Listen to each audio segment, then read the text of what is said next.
Retornando ao estudo do livro de Ezequiel, hoje eu vou meditar no capítulo 43. Este capítulo, Ezequiel ele já tem passado as visões que ele viu a respeito da reconstrução do templo em Jerusalém, o templo do Senhor que iria ser reconstruído, inclusive no capítulo 41 e 42 ele repassa todas as medidas detalhadamente, como seria essa construção.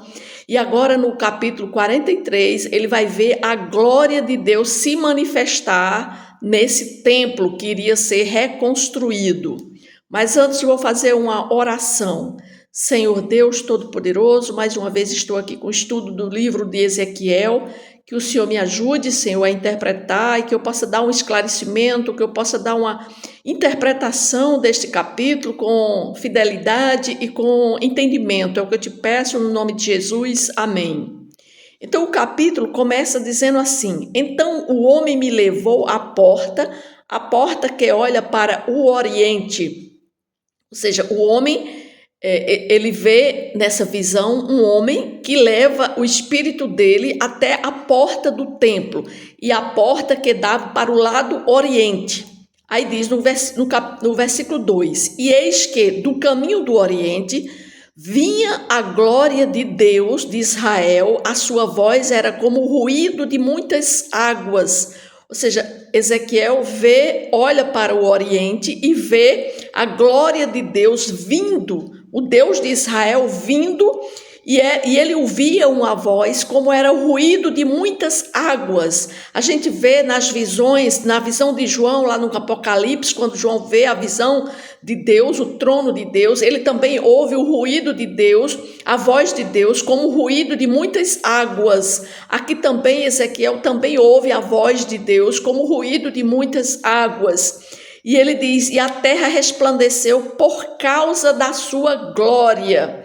No versículo 3, o aspecto da visão que eu tive era como da visão que eu tivera quando vim destruir a cidade, e eram as visões como a que tive junto ao rio Quebar. Então, se a gente recordar em capítulos anteriores, logo quando houve a invasão pela segunda vez lá em Jerusalém, onde Nabucodonosor invade Jerusalém, invade Israel, e aí na segunda leva de cativos para a Babilônia é levado Ezequiel, esse profeta, que ele é escolhido por Deus para manifestar, para ser um profeta de Deus na terra do exílio, na terra da Babilônia. E quando Ezequiel chega lá na Babilônia, ele vai morar junto ao rio Quebar, e logo quando ele está lá, logo no início do livro de Ezequiel, a gente vê, ele tem uma visão celestial, uma visão de Deus, da glória de Deus.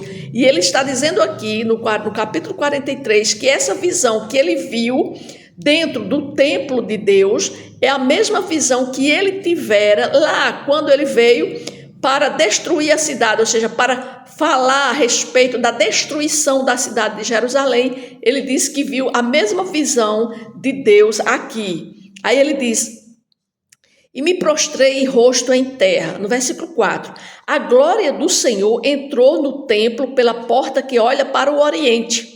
O Espírito me levantou e me levou ao átrio interior, e eis que a glória do Senhor enchia o templo. Então aqui Ezequiel vê a glória de Deus tomando conta de todo o templo. Essa visão aqui de Deus retornando ao templo é uma manifestação da fidelidade e da misericórdia de Deus para com o povo de Israel, porque apesar da infidelidade, dos pecados daquele povo de Israel, Deus ele não abandonou sua aliança e prometeu restaurar aquele povo e a sua presença entre eles. Então ele aqui estava falando através do profeta Ezequiel que a sua glória voltaria, ou seja, ele se manifestaria novamente entre aquele povo, ou seja, ele voltaria para o povo de Israel, né?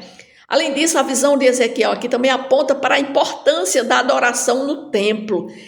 Essa glória toda no templo significa a manifestação de Deus. Quando todos estão reunidos, cantando, louvando, adorando a Deus, então a manifestação da glória dele está ali naquele lugar. Então o templo é o lugar por Deus, escolhido por Deus para habitar no meio daquele povo, do seu povo. E hoje também é assim, Deus, quando todos estão reunidos em um templo, em um lugar, em uma congregação, um lugar onde todos estão adorando a Deus, a manifestação dele também se faz presente, ele está presente naquele lugar. Porque aqui a adoração ali no templo significava uma expressão de devoção, de obediência dos filhos de Israel a Deus.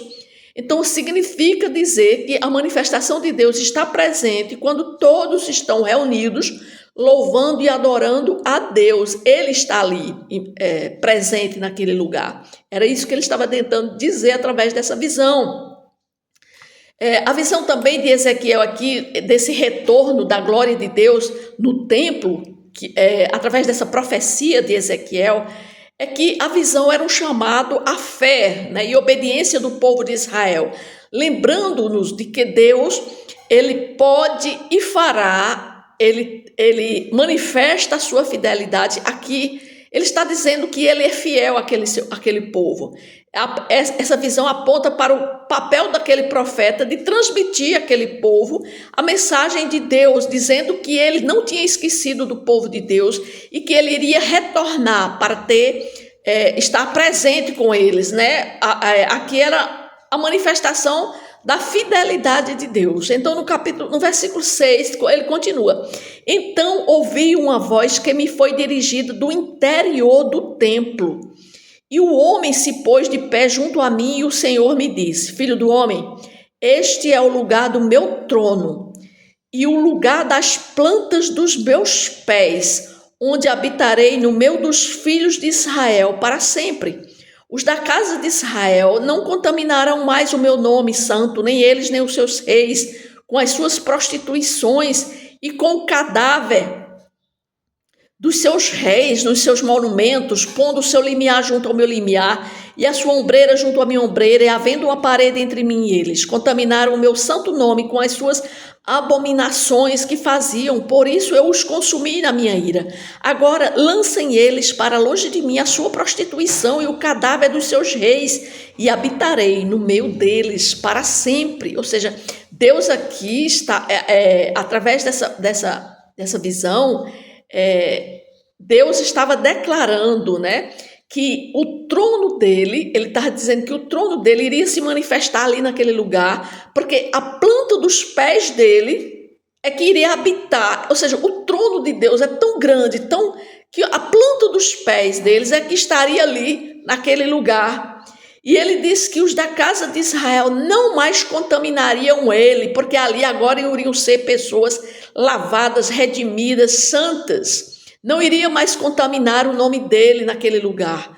Ou seja, a presença de Deus no templo é uma manifestação da sua fidelidade, do cumprimento da sua promessa em habitar junto com seu povo. Mas ele não pode habitar junto com um povo cheio de pecados, como antes era lá em Israel, lá em Jerusalém. Agora não, ele está dizendo que vai habitar junto a um povo que vai ser lavado, remido, que não vai ter pecado ali, não vai haver separação entre eles e Deus, porque ele diz que antes tinha separação, né? Porque ele diz que havia separação, e então ele está dizendo que o templo aqui é o lugar onde Deus vai reinar e governar junto com o seu povo, que ele é o soberano e que os seus súditos, o seu povo, eles devem obedecer à sua vontade.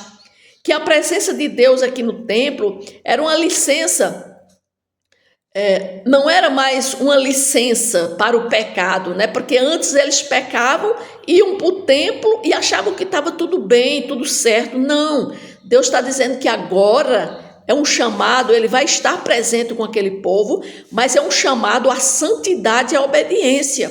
Deus quer que agora eles estejam obedientes a ele, né? É uma declaração de Deus, está dizendo aqui que o seu povo nunca mais iria profanar o seu santo nome. Por quê? Porque ali era um lugar de adoração e esse lugar Deus estava reservando para os seus santos, para adorarem a Ele com temor e com reverência. Porque ali a promessa aqui de que o seu povo nunca mais iria profanar o seu nome era um lembrete de Deus que que ele invocaria, que ele queria que as pessoas estivessem ali diante dele, mas em santidade. Ela é um lembrete para a santidade do povo de Deus.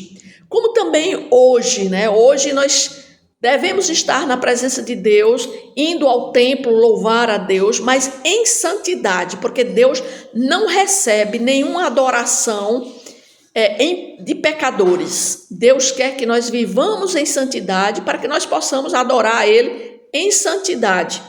No versículo 10 diz assim: Tu, pois, ó filho do homem, mostra à casa de Israel este templo, para que ela se envergonhe das suas iniquidades e meça o modelo, envergonhando-se eles de tudo quanto praticaram. Faz-lhes saber a planta desta casa e o seu arranjo, as suas saídas, as suas entradas e todas as suas formas, todos os seus estatutos, todos os seus dispositivos e todas as suas leis.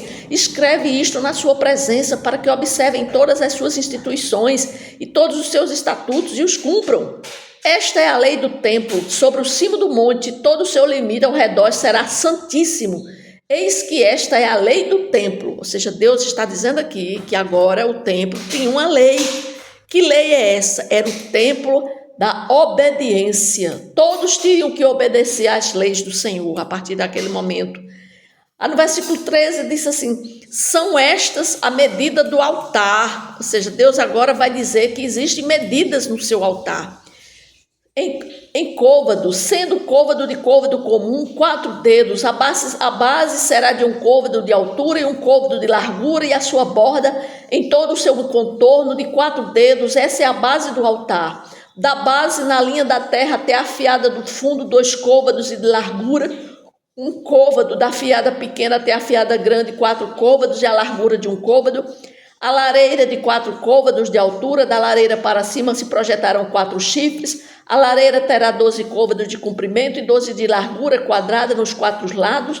A fiada terá 14 côvados de comprimento e 14 de largura nos seus 4 lados. A borda ao redor dela de meio côvado e a base ao redor do altar se projetará 1 côvado. Os seus degraus olharão para o oriente. Aqui Deus agora está dizendo, está fazendo a descrição, como seria o altar. Ele está detalhando o altar no templo de Deus. Como seria o altar para que ali houvesse o quê? Ofertas de sacrifícios. Então ele dá todas as medidas, ele descreve como seria o altar no templo, o altar ideal para ele, que seria ali oferecido sacrifícios em adoração a ele. E ele descreve detalhadamente. Por quê? Porque isso demonstra a importância da adoração a Deus e também para o sacrifício de Cristo como o único meio de acesso ao Pai. Era uma descrição, né, que aquele altar iria servir para o sacrifício que iria mais na frente acontecer com o próprio Cristo, né?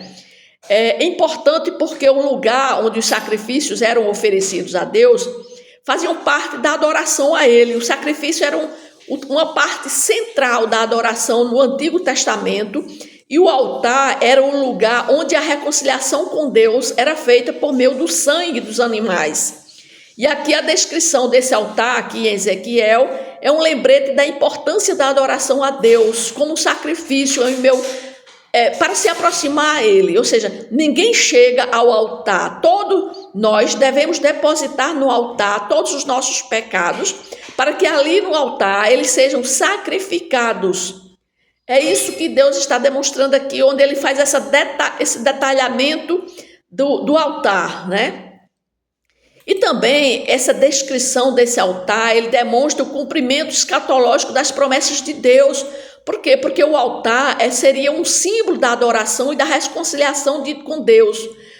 Porque a presença de Deus no altar aqui é um lembrete da esperança dos cristãos, da plena comunhão com Deus, agora e para todo sempre, que iria acontecer com o sacrifício de Jesus. Jesus iria ser sacrificado, né? Aí ele continua ainda falando, primeiro ele dá o detalhamento do altar, onde seriam sacrificados os animais, porque ali iria o sangue do animal seria sacrificado e os pecados iriam ser purificados. Mas é importante que ele estava se referindo também ao sacrifício de Jesus. Aí ele continua no versículo 18. E o Senhor me disse: filho do homem, assim diz o Senhor Deus: são estas as determinações do altar, no dia em que o farão para oferecerem sobre ele holocaustos, e para sobre ele aspergirem sangue. Aos sacerdotes levitas, que são da descendência de Zadok, que se chegam a mim, diz o Senhor Deus, para me servirem, darás um novilho para oferta pelo pecado. Tomarás do seu sangue e o porás sobre os 4 chifres do altar, nos 4 cantos da fiada, na borda ao redor, assim farás a purificação e expiação. Então tomarás o novilho da oferta pelo pecado, o qual será queimado no lugar da casa para isso designado, fora do santuário. No segundo dia oferecerás um bode sem defeito, oferta pelo pecado e purificarão o altar, como purificaram com o novilho. Acabando tu de o purificar, oferecerás um novilho sem defeito e do rebanho um carneiro sem defeito. Oferecê-lo-ás perante o Senhor, os sacerdotes deitarão sal sobre eles e os oferecerão em holocaustos ao Senhor. Durante 7 dias prepararás cada dia um bode para oferta pelo pecado. Também prepararão um novilho do rebanho, um carneiro sem defeito. Por 7 dias espiarão o altar e o purificarão, e assim o consagrarão.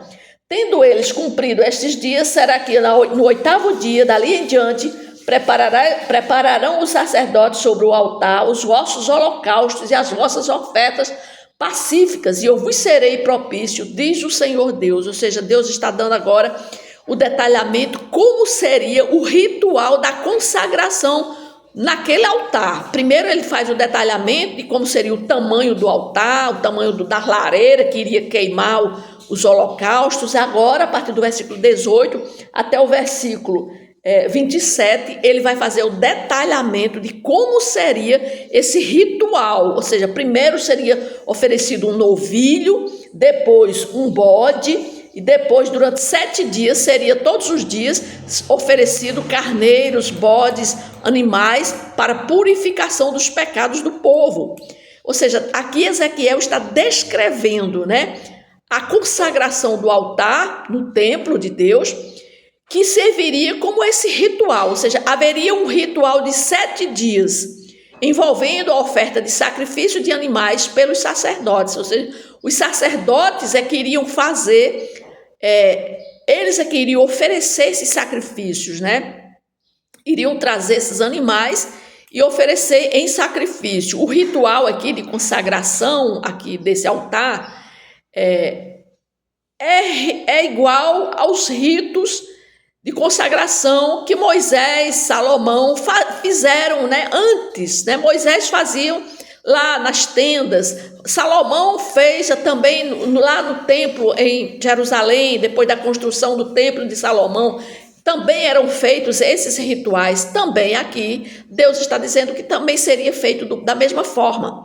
Ou seja, o objetivo principal era santificar o altar para uso exclusivo de Deus, e essa purificação iria separar o altar de qualquer contaminação ou impureza que pudesse profanar o santuário de Deus. E essa consagração seria importante para a necessidade de purificação e santificação do povo de Deus. Ou seja, o povo tinha que se purificar, tinha que se santificar através do sacrifício desses animais. Mas isso já estava preparando que iria ter um sacrifício maior. De quem seria esse sacrifício? Quem é que iria ser sacrificado pelos pecados do povo? Jesus, Então Deus já estava preparando, esse ritual, preparando para o ritual maior, que seria o sacrifício de Jesus.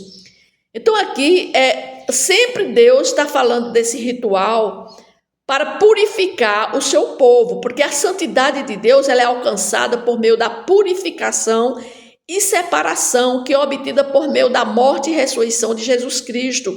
A obra redentora de Cristo só se tornou possível pela comunhão com Deus, ou seja, através do seu sacrifício é que o povo pode se recuperar, ou seja, ser restaurado, através do sacrifício de Jesus. Então, por isso que a gente só pode se aproximar de Deus se nós estivermos purificados, santificados pelo sacrifício que Jesus fez. Então, Deus, ele abomina o pecado. Então, para que nós possamos nos aproximar de Jesus, de Cristo, de Deus, temos que passar primeiro pela purificação e transformação através do sacrifício de Jesus Cristo. Ninguém pode chegar a Deus se não for através de Jesus Cristo, porque ele morreu por nós, pelos nossos pecados. Foi ele que levou os nossos pecados. Então, para que nós possamos ser justificados, nós temos que ir a Jesus Cristo para que ele possa levar os nossos pecados. Só assim nós estaremos livres do pecado,